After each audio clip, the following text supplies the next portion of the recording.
Hi friends, how are you today? Biscuit and Muffin are ready for another story. We've been working in the garden hard today, haven't we?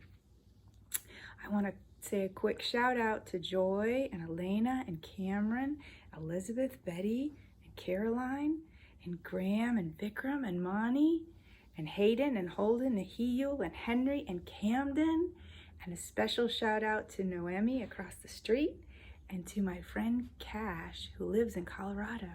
Hi guys. Today's story is called Frederick, and it's by Leo Leone, and it is a Caldecott Honor book. It's a beautiful book.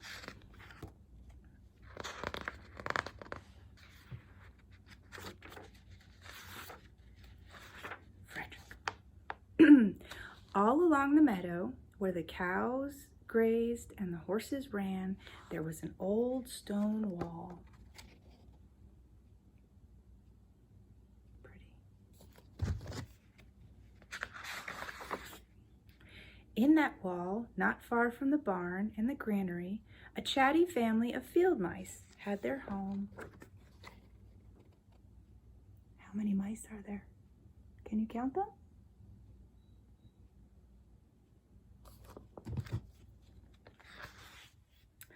But the farmers had moved away. The barn was abandoned, and the granary stood empty, and since winter was not far off, the little mice began to gather corn and nuts and wheat and straw. They all worked day and night, all except Frederick. Which one isn't working? You see Frederick? I think he's over here.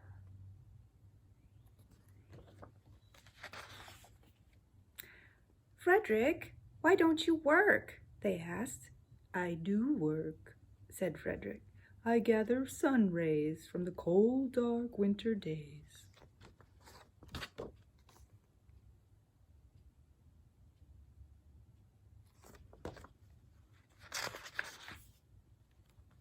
And when they saw Frederick sitting there staring at the meadow, they said, And now, Frederick? I gather colors, answered Frederick simply, for winter is gray. There's Frederick, gathering colors. And once Frederick seemed half asleep. Are you dreaming, Frederick? They asked reproachfully, but Frederick said, Oh, no, I am gathering words, for the winter days are long and many, and we'll run out of things to say.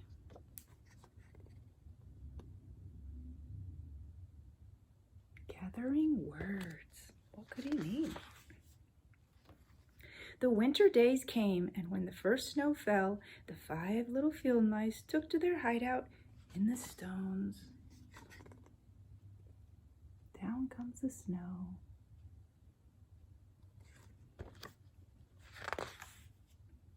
In the beginning, there was lots to eat, and the mice told stories of foolish foxes and silly cats. They were a happy family.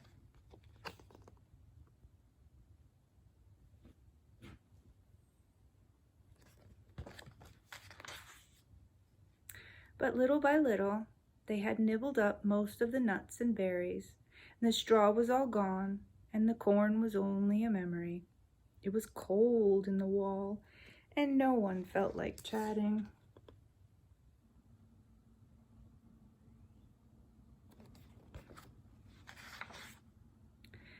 Then they remembered what Frederick said about the sun rays and the colors and the words. What about your supplies, Frederick? They asked.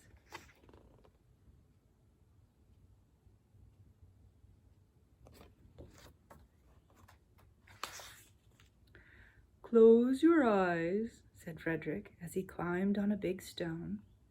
Now I send you the rays of the sun. Do you feel how their golden glow? And as Frederick spoke of the sun, the 4 little mice began to feel warmer. Was it Frederick's voice? Was it magic?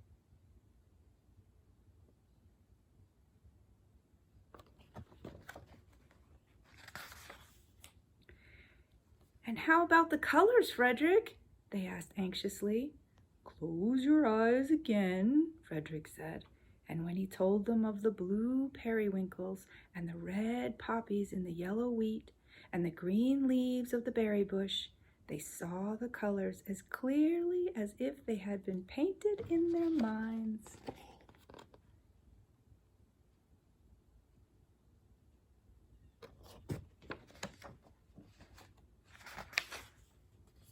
And the words, Frederick?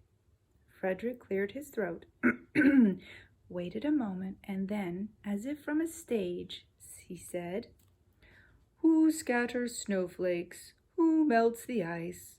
Who spoils the weather? Who makes it nice? Who grows the four-leaf clovers in June? Who dims the daylight? Who lights the moon?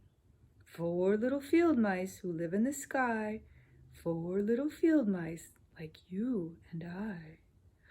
1 is the spring mouse who turns on the showers. Then comes the summer who paints in the flowers. The fall mouse is next with walnuts and wheat, and winter is last with little cold feet. Aren't we lucky the seasons are 4?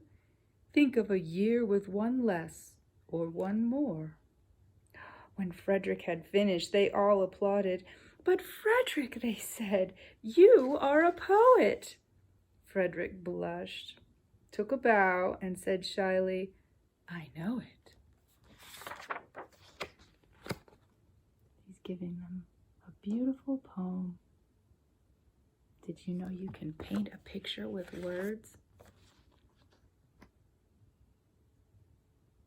The end. And that was called Frederick by Leo Leone. Bye, guys. I hope you have a great day.